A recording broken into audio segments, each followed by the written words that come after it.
इस वीडियो में हम बात करेंगे आईपीसी के सेक्शन धारा 307 आईपीसी के बारे में। देखिए, धारा जो 307 है इंडियन पिनल कोड की आईपीसी की, ये बेहद सीरियस ऑफेंस है। इसमें जमानत कैसे हो सकती है, सबसे पहले बात कर लेते हैं कि ये लगती क्यों है, इसमें एफआईआर होती क्यों है। अगर कोई किसी को जान से मारने की कोशिश करता है, तो अगर वो जान से मारने की किसी ने कोशिश की, अटैम्प्ट टू मर्डर किया, लेकिन सामने वाला व्यक्ति बच गया।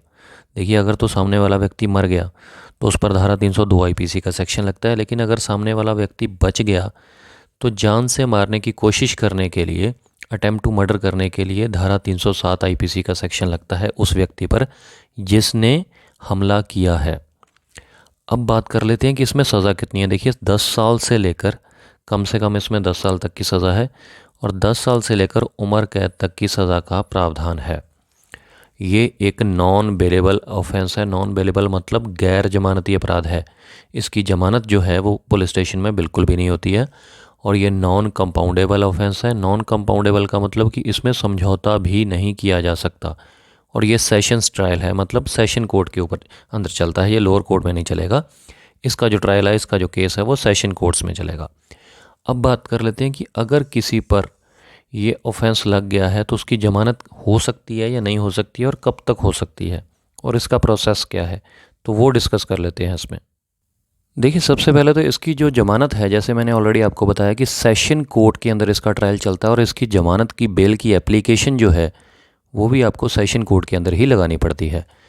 तो सबसे पहले आपकी जो वकील साहब हैं वो पूरे केस की स्टडी करते हैं और उसके बाद सारे फैक्ट्स कोर्ट के सामने रखते हैं। आर्ग्यूमेंट्स होती है, बेल एप्लीकेशन पर रिकॉर्ड मंगवाया जाता है, इन्वेस्टिगेशन ऑफिसर को बुलाया जाता है, उसकी स्टेटमेंट होती है।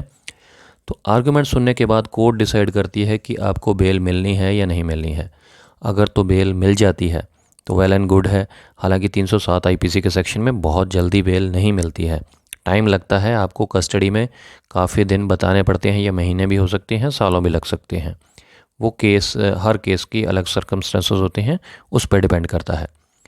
तो ज़्यादातर क्या देखा जाता है कि इसमें जब चार्जशीट फाइल हो जाती है, जब चार्जशीट फाइल हो जाती है, चार्जशीट किसको कहते हैं, जो कि चालान होता है जो इन्वेस्टिगेशन ऑफिसर के द्वारा कोर्ट में पेश किया जाता है, जिसके पूरी मतलब केस की डिटेल होती है, सारे गवाहों के नाम होते हैं, कंप्लेनेंट का नाम होता है, अक्यूज़ का नाम होता है, जो धाराएं लगाई जाती हैं पुलिस के द्वारा उसका पूरी डिटेल होती है कि कब किसने किस पर हमला किया। तो सारा कुछ पूरी डिटेल बनाकर कोर्ट में सौंपी जाती है। इसका 90 दिनों का टाइम होता है, तो उसको बोला जाता है चार्जशीट। तो जब चार्जशीट आ जाती है तो उसके बाद आपके पास, आपके जो एडवोकेट होते हैं उसके पास पूरी डिटेल आ जाती है केस की, सारे फैक्ट्स आ जाते हैं कि पुलिस ने कहाँ कहाँ पर कैसे गलती की, कहाँ पर उनकी कमजोरी है। तो चार्जशीट के बाद ज़्यादातर देखा जाता है कि बेल एप्लीकेशन जब लगाते हैं तो उसके ऊपर आर्ग्यूमेंट्स आपके जो एडवोकेट हैं अक्यूज़ के, जिस पर एफआईआर हुई है, वो आर्ग्यूमेंट्स अच्छे से कर पाते हैं और बेल मिलने के आसार जो हैं वो बढ़ जाते हैं।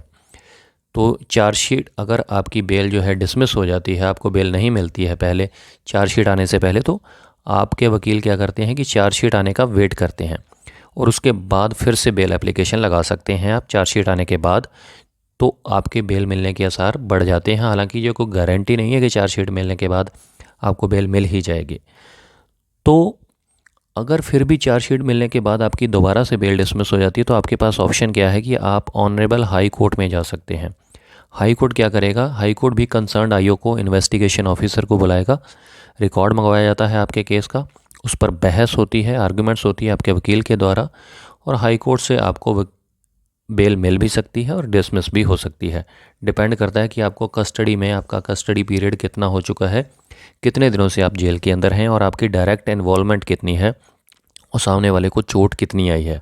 अब इसमें ख़ास बात मैं आपको ये बताता हूँ कि देखिए, 307 आईपीसी का जो सेक्शन है, अटेम्प्ट टू मर्डर, मतलब किसी को जान से मारने की कोशिश करना, इसमें होता क्या है कि अगर तो आपने, एक एग्जांपल ले लेते हैं कि आपने किसी पर गोली चलाई और उस सामने वाले को गोली नहीं लगी, लेकिन आपने तो कोशिश की उसको जान से मारने की, तो ऐसे में उसको चोट बिल्कुल भी नहीं आई तो 10 साल तक की सज़ा मिलेगी जिस पर एफआईआर हुई है, जिसने हमला किया है। लेकिन अगर आपने किसी के ऊपर गोली चलाई उसको जान से मारने के लिए, इसमें देखिए देखा जाता है कि आपका इरादा क्या था। कि आपका इरादा वाकई में उसको जान से मारने का था या नहीं। तो ये देखा जाता है, इंटेंट आपका देखा जाता है। तो अगर आपने सामने वाले पर गोली चलाई और उसको वो बच गया, लेकिन उसको गोली लग गई, उसके हाथ में या उसकी आँख में या कहीं पर भी शरीर के किसी भी हिस्से में लग गई और उसको नुकसान हुआ, उसकी बॉडी को नुकसान हुआ, तो यहाँ पर फिर उम्र कैद का मामला बन जाता है। अगर उसको चोट बहुत ज़्यादा पहुँची है, ग्रीवियस हर्ट हुआ है और आपने जान से मारने की कोशिश भी की थी, तो यहाँ पर उम्र कैद भी हो सकती है। और इसमें 307 आईपीसी के सेक्शन में एक ख़ास बात और है, मैं अगर आप लॉ के स्टूडेंट हैं या फिर नए एडवोकेट हैं, कि इसमें उम्र कैद के साथ साथ फांसी की सज़ा का प्रावधान भी है। 307 आईपीसी के अंदर फांसी की सज़ा भी हो सकती है। वो कब हो सकती है कि अगर जब कोई ऑलरेडी उम्र कैद की सज़ा भुगत रहा है, कोई कैदी है जिसको ऑलरेडी लाइफ इम्प्रिजनमेंट हो चुकी है और वो जेल के अंदर है, और अगर वो जेल के अंदर ही किसी साथी पर या किसी पुलिस वाले पर जेल के अंदर ही ऐसा हमला करता है, अटेम्प्ट टू मर्डर करता है, किसी पर जानलेवा हमला करता है, जान से मारने की कोशिश करता है, तो फिर उसको उसकी जो उम्र कैद है उसको बदल कर क्या कर दिया जाता है, फांसी की सज़ा भी दे दी जा सकती है 307 आईपीसी के सेक्शन के अंदर। तो ये जो हैं 307 आईपीसी के बारे में मैंने आपको बताया। ज़मानत आपकी देखिए इसमें बहुत जल्दी नहीं होती है, क्योंकि ये एक नॉन बेलेबल ऑफेंस है, गैर जमानती अपराध है, इसमें समझौता भी नहीं किया जा सकता। लेकिन हाँ, ये ज़रूर है कि कुछ महीनों के बाद, कई केसेस में कुछ साल भी लग सकते हैं। वो डिपेंड करता है कि केस क्या है, क्योंकि हर केस के अलग अलग परिस्थितियाँ होती हैं। तो ज़मानत की एप्लीकेशन आप किसी एक्सपीरियंस वकील से, एडवोकेट से लगवा सकते हैं, पहले सेशन कोर्ट के अंदर। अगर सेशन कोर्ट में डिसमिस हो जाती है, चार्जशीट आने का वेट कर लीजिए। चार्जशीट आने के बाद भी अगर आपकी बेल जो है डिसमिस हो जाती है, आपको ज़मानत नहीं मिलती है, तो आप हाई कोर्ट में भी जा सकते हैं। तो उम्मीद करता हूँ आपको क्लियर हो गया होगा। कुछ पूछना चाहते हैं, कोई डिस्कस करना चाहते हैं किसी और धारा के ऊपर भी, तो आप कमेंट कर सकते हैं। ये वीडियो अगर अच्छी लगी तो कमेंट करके ज़रूर बताइएगा। नेक्स्ट वीडियो में ऐसी बात करेंगे किसी और टॉपिक के ऊपर, किसी और धारा के ऊपर, बिल्कुल सिंपल तरीके से, सिंपल शब्दों में, ताकि अच्छे से आपको समझ में आ सके। तो शुक्रिया, धन्यवाद।